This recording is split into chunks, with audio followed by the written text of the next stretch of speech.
అధిహర బ్రహ్మానంద సద్గురు కాశీనాయన శివరామ కృష్ణ ప్రభు నామానందాత్మని నమః.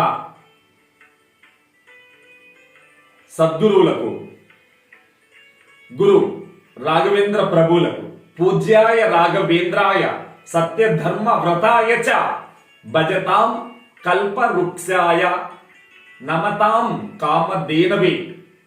గురువులు సన్నిధిలో భక్తులు, శిష్యులు ఎటువంటి పవిత్ర సంకల్పాలను కోరుకుంటారో ఆ పవిత్ర సంకల్పాలకు అపురూపమైన బలం చేకూరుతుంది. కనుక గురువు యొక్క ప్రేమ కల్పవృక్షం కంటే, కామధేనువు కంటే, చింతామణి కంటే ఉత్తమోత్తమం. కనుక గురుదేవుని సన్నిధికి నువ్వు ఎన్ని అడుగులతో నడిచి వస్తావో అన్ని గోవులను దానం చేసినట్టు అంత గొప్ప పుణ్యం. మిత్రమా, సాధూనాం దర్శనం పుణ్యం, స్పర్శనం పాపనాశనం, సంభాషణం కోటి తీర్థం, వందనం మోక్ష సాధనం. ఓం స్వస్తి.